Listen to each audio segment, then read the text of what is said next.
Assalamualaikum warahmatullahi wabarakatuh. Halo teman-teman semua, perkenalkan nama saya Muhammad Zaki Altaf dari kelas 12 F2 SMA Dabia 2 Padang.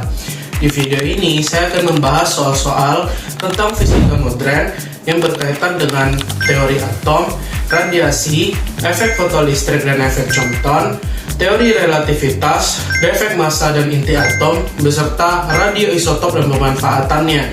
Langsung saja kita masuk ke pembahasan soalnya. Materi pertama yang akan kita bahas yaitu teori atom. Mari kita bahas soal-soal yang terdapat dalam teori atom. Soal pertama, konsep atom yang tidak sesuai dengan teori atom John Dalton yaitu berarti yang tidak relevan dengan teori atom John Dalton. Kita jawab, yaitu atom mempunyai muatan positif yang tersebar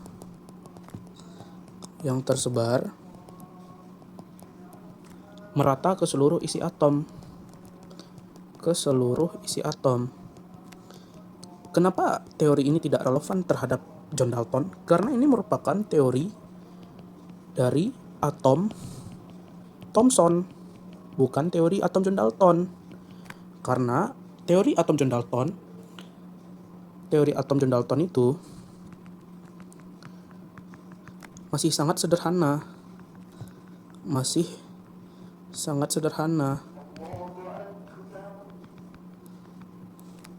Belum mengenal jenis muatan, begitu. Soal nomor 2, atom mempunyai muatan positif yang tersebar merata ke seluruh isi atom atau atom terdiri dari inti atom bermuatan positif. Di antara dua pernyataan berikut, manakah pernyataan yang berhubungan dengan atom model Thomson? Jadi di soal kita disuruh memilih di antara dua pernyataan di atas, manakah pernyataan yang benar yang berhubungan dengan model atom Thomson yang sudah kita bahas sebenarnya di soal yang pertama tadi. Langsung saja kita jawab. Pernyataan yang benar ialah pernyataan yang pertama. Atom mempunyai muatan positif yang tersebar merata ke seluruh isi atom.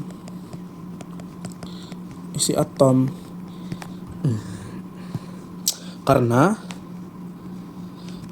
model atom Thomson itu berbentuk seperti roti kismis yang muatan positifnya tersebar di permukaan atom.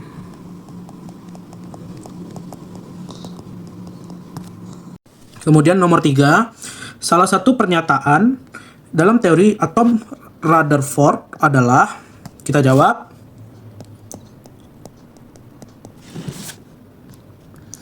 yaitu inti atom bermuatan positif dan terkonsentrasi di tengah-tengah atom.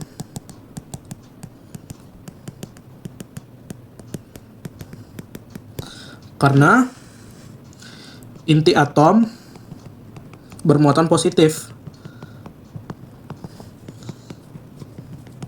dan mengandung hampir seluruh massa atom.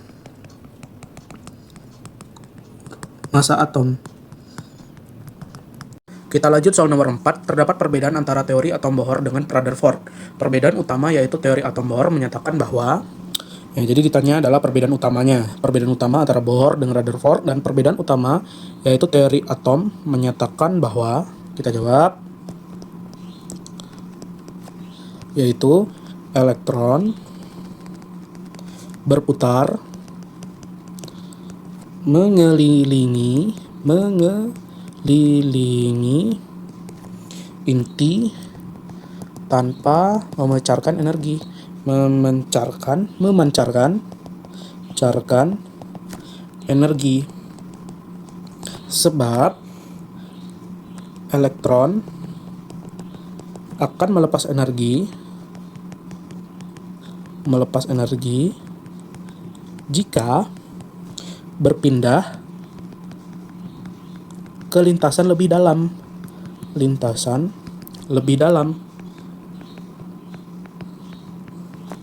Dan elektron akan menyerap energi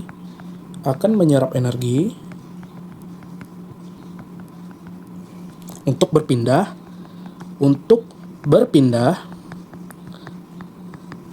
ke lintasan lebih luar.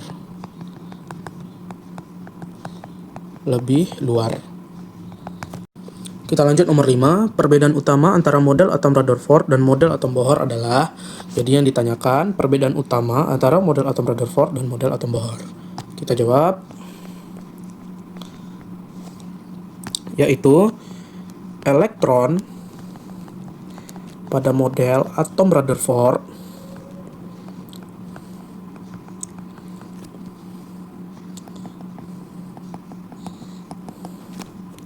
berputar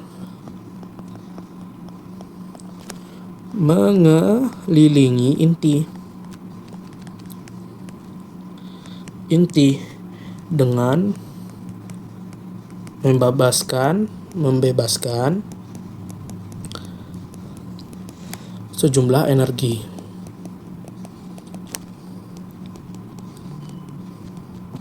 Kita lanjut materi yang kedua tentang radiasi, efek fotolistrik, dan efek Compton.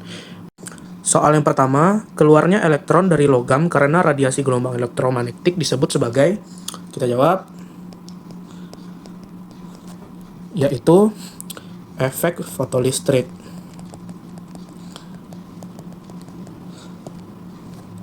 Hal ini disebabkan karena efek fotolistrik merupakan gejalanya keluarnya elektron dari logam karena radiasi gelombang elektromagnetik dalam bentuk, ya, ini kita tambahannya, dalam bentuk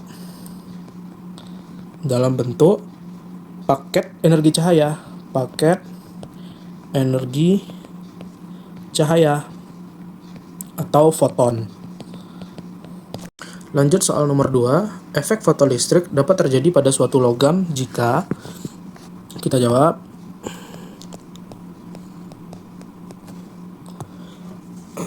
jika menggunakan frekuensi gelombang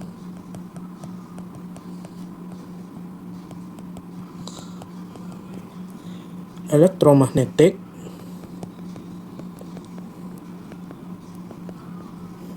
yang sesuai dengan nilai frekuensi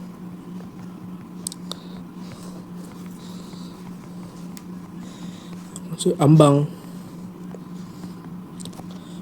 Penjelasannya, efek fotolistrik terjadi bila itu dapat terjadi bila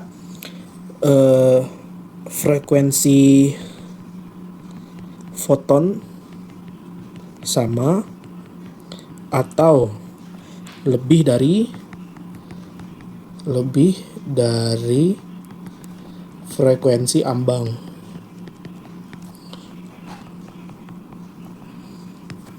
Grafik hubungan kuat arus dan tegangan listrik pada efek fotolistrik.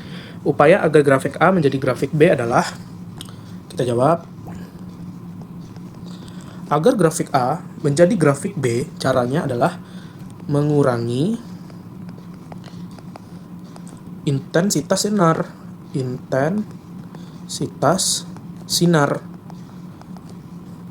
Penjelasannya, arus sebanding dengan intensitas, sehingga untuk menjadikan grafik A menjadi grafik B, maka yang dilakukan dengan cara menurunkan arus. Artinya menurunkan intensitas.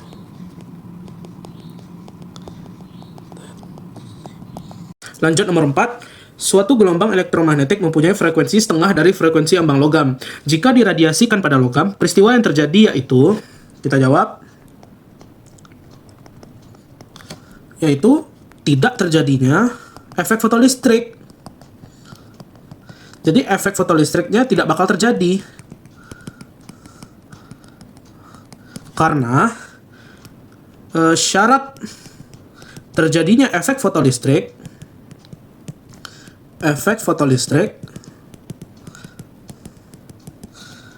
F harus besar dari F0. Karena frekuensinya hanya setengah, berarti frekuensi ambang F-nya kecil dari F0. Sehingga tidak terjadi efek fotolistrik.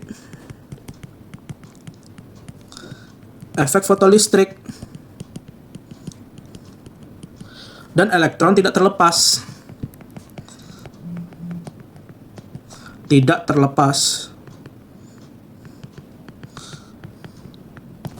Kita lanjut nomor 5. Jika suatu foton menabrak elektron sehingga terjadi efek Compton, peristiwa yang tidak terjadi yaitu, kita jawab, itu energi sistem berkurang setelah tumbukan. Kenapa? Karena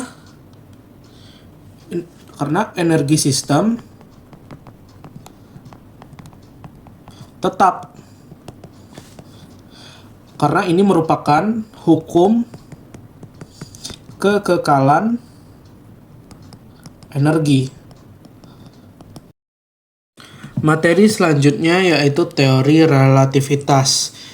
Soal nomor 1, seorang pengamat di stasiun ruang angkasa datang menuju stasiun tersebut dari arah berlawanan dengan kelajuan VA sama dengan 3/5C dan VB 5/6C. C adalah cepat lambat cahaya. Kelajuan pesawat A menurut pilot pesawat B adalah, kita jawab, kita gunakan rumus dari relativitas khusus atau kecepatan relatif, yaitu VAB sama dengan VA ditambah VB per 1 ditambah VA dikali VB. Kita masukin angkanya, berarti VAB sama dengan 3/5 ditambah 5/6 per 1 ditambah 3/5 dikali 5/6. VAB sama dengan 3/5 ditambah 5/6, itu hasilnya 43/30 per 1 ditambah 3/5 dikali 5/6. 3/5 kali 5/6 itu 15/30 ditambah 30/30, itu hasilnya 45/30.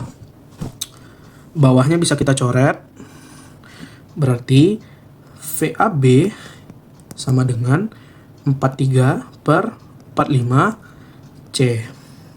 Ini hasilnya. Kita lanjut soal nomor 2. Pesawat ruang angkasa yang mempunyai massa M0 bergerak dengan kecepatan 0,8C. Perbandingan massa pesawat ketika bergerak dan diam adalah, kita jawab, sebelumnya kita harus tahu dulu, pesawat ruang angkasa bergerak dengan kecepatan 0,8C, berarti ini V-nya. Tetapi kita harus ingat juga, kita harus mengubah V itu ke dalam Y. Kita lihat dalam tabel ini, V-nya di sini kan 0,8, berarti kita harus ubah 0,8C ini menjadi 0,6. Jadi bisa dibilang seperti ini, V sama dengan 0,8C, kita rubah bentuknya menjadi Y sama dengan 0,6. Kita masukin ke rumusnya, berarti M sama dengan M0 per Y sama dengan M per M0 sama dengan 1 per Y sama dengan 1/0,6, berarti sama dengan 10/6. Jadi perbandingan massa pesawat yaitu 10/6. Lanjut nomor 3. Menurut pengamat di bumi, A pergi selama 30 tahun, tapi menurut A, ia hanya pergi selama 24 tahun. Kecepatan pesawat tersebut adalah, yang ditanyakan adalah kecepatan pesawat tersebut adalah, kita jawab, kita harus mengetahui dulu apa aja yang sudah diketahui dari soal. Seperti delta T itu 30 tahun, sedangkan delta T T0 sama dengan 24 tahun. Berarti kita masukin ke rumusnya, delta T sama dengan delta T0 sama dengan Y.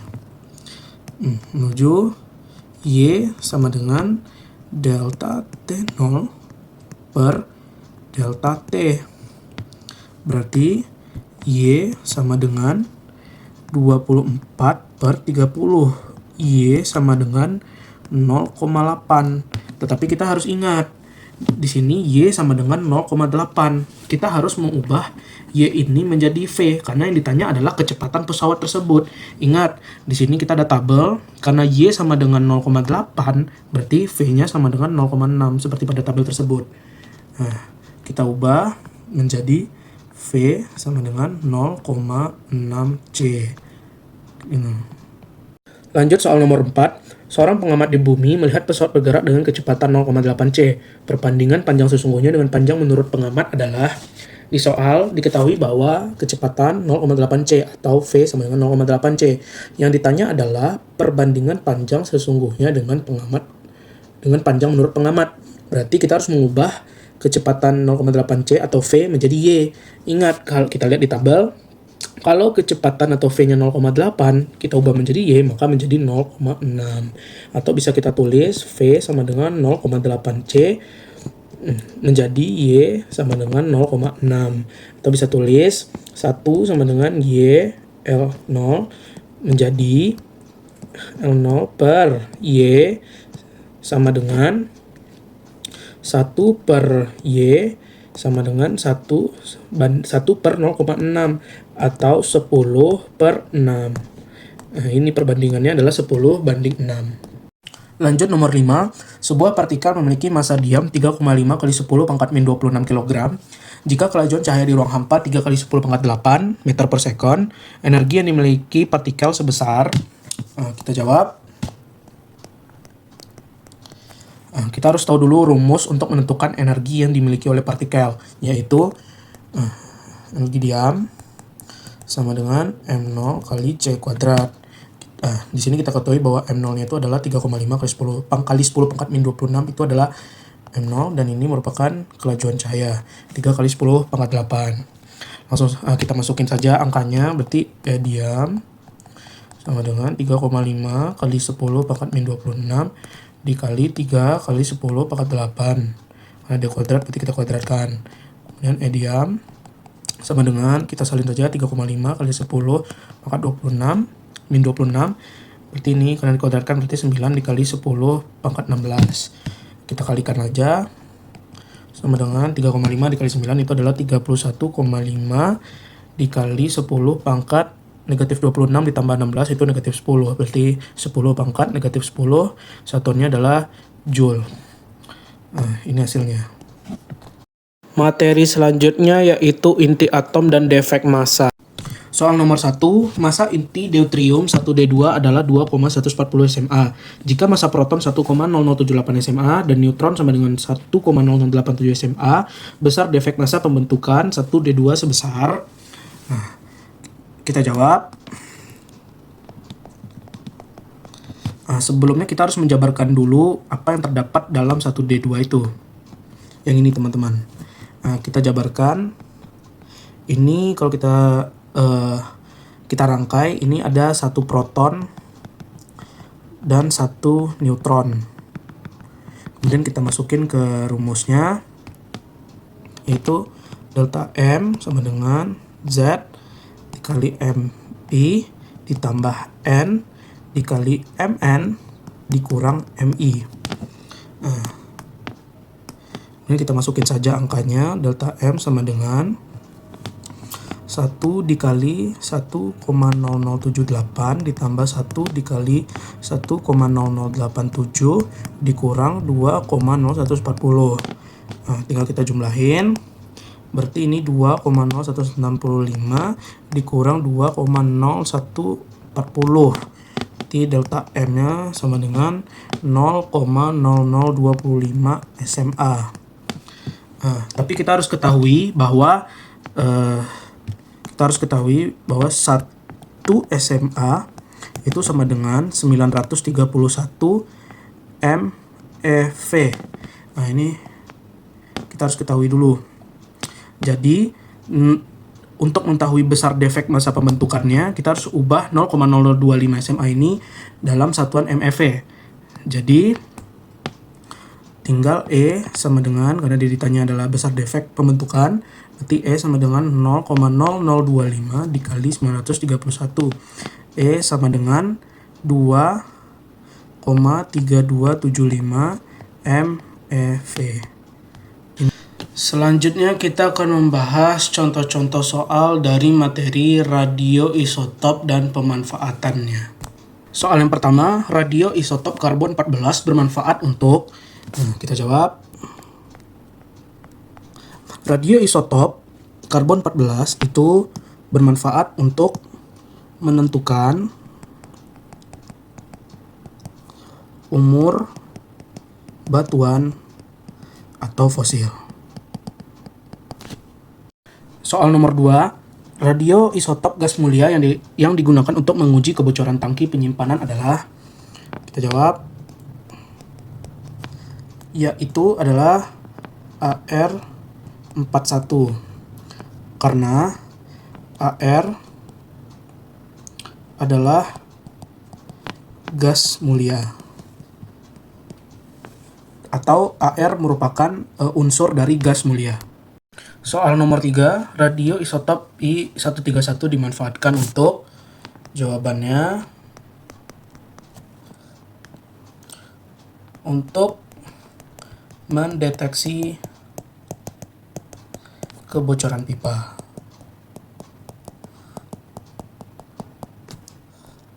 Soal nomor 4, salah satu pemanfaatan radioisotop dalam bidang hidrologi adalah, kita jawab, yaitu pemanfaatan radioisotop dalam bidang hidrologi adalah, salah satu pemanfaatannya mendeteksi kebocoran pipa air. Terima kasih buat teman-teman yang sudah menonton sampai akhir. Semoga pembahasan soal fisika tadi membuat kamu lebih paham akan soal-soal tentang fisika modern. Sekian dari saya ucapkan terima kasih. Assalamualaikum warahmatullahi wabarakatuh.